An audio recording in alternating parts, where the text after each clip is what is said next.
Hello, this is Ms. Nichols, and this lecture is on CER writing, otherwise known as claim evidence reasoning, although we'll often do it evidence reasoning and then claim in a slightly different order, but the same elements. The essential question for today is, how do scientists structure their explanations and their arguments based on the data that we collect? So as scientists, our job is basically to observe the universe and then ask questions. Try to figure it out. As I said, physics is the study of why everything does what it does. So any questions you can come up with are going to be relevant in science. So for example, maybe you've always wondered what the universe is made of. It's a big question that a lot of scientists are still working on. Maybe you want to know what is consciousness. You're interested in the brain. Maybe you'd like to know how a single cell somehow turns into an amazing entire organism. Maybe you want to know if we're alone in the universe. You've got a little bit of a sci-fi bent to your questions. Or maybe more pressing and relevant to us, why are there so many wildfires happening recently when we didn't have them as much when we were younger? So this is the first place to start when you want to inquire or learn something about science. So the second thing that a scientist is going to do is going to be to actually start researching, collecting data about the question that they have. As you collect data, you need to make sure that your data or your research is unbiased and significant. Unbiased means that the data you're using in good tools and good techniques, you've written down this, any other scientist could replicate your data collection if they tried it on their own. And the word significant means that we've collected enough data to really be able to draw a conclusion about something. If you only have one data point, then it might just be a random instance of something. We can't actually prove that it's important. And once you've collected all the evidence, and this might be numbers and variables and calculations, or it might just be observations, then you want to make a list of all of those things to use when you actually go to make your claim. So once we've got all this evidence, we're going to start going through this little protocol called claim evidence reasoning to come up with an answer that other people will believe.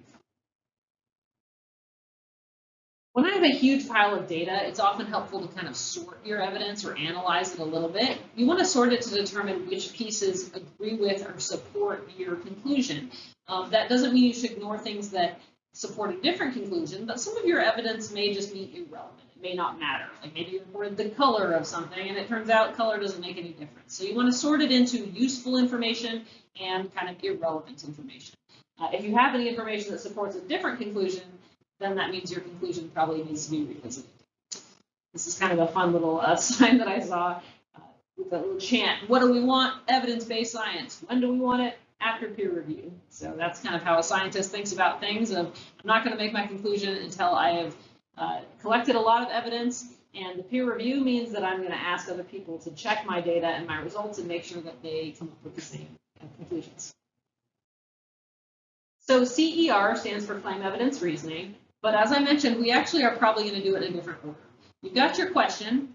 The next thing you're going to do is to come up with your evidence. And then we're going to figure out a way to take that data and tie it to our ultimate claim through the process of reasoning. When it comes to writing your claim,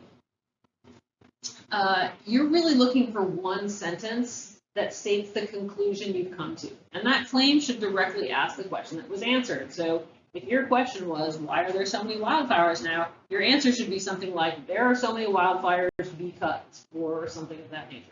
There are some possible sentence frames if you need help kind of structuring your claim. But in general, it just is a straightforward answer to the question. So after analyzing my data, I conclude this. It's clear that blank. Based on this evidence, I can conclude this. In this lab, we checked out this, and from my results, I'm able to infer or conclude this. So that's kind of what a claim looks like. It's really a pretty straightforward answer to a question. The evidence portion of a claim evidence reasoning statement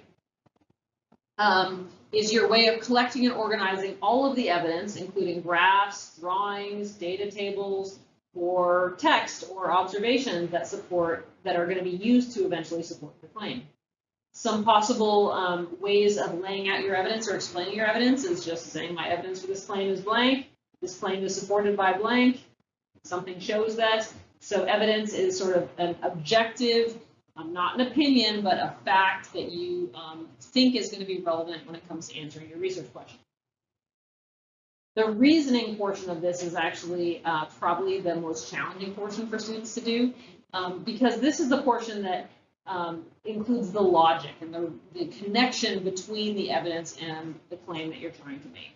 And the key thing here is that you need to provide enough details to justify using the evidence. So basically saying, why is that the best evidence to use? Why does your evidence lead to the conclusion? How come any scientist using this data would come up with the same answer?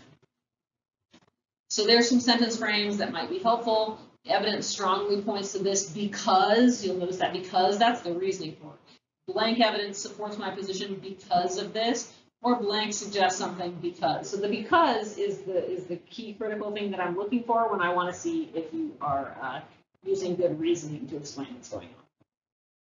So I want to run through a quick example. I don't suggest or propose that you write all this down if you're watching this video to take notes at home, but just listen and see how this evidence reasoning claim kind of comes together with a research question. So maybe you have a research question at home. You're eating an orange, and this is a little question, but you're like, I'm just wondering if bigger oranges have more segments than little oranges.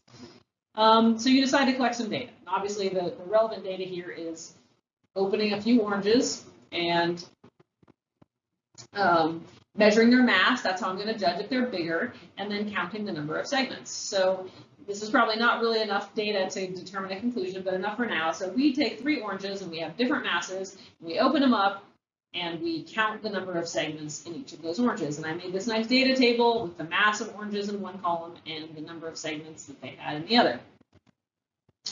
So I'm going to start with my evidence before I jump right to my claim.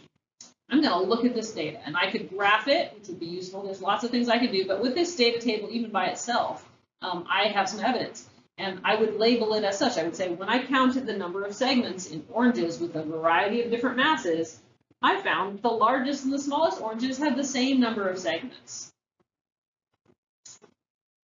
So, as I'm still stretching to try to answer my question, I'm going to now jump to my reasoning. So what is the significance of that evidence? So I noticed that they had the same number. Why does that matter? So my reasoning says, because increasing the size of the orange did not increase the number of segments, it seems like there is no relationship, or I would expect all the oranges to have roughly the same number of segments. And so the last thing is to write your claim, which is the answer. So your question was, do bigger oranges have more segments? And the claim is going to be your answer.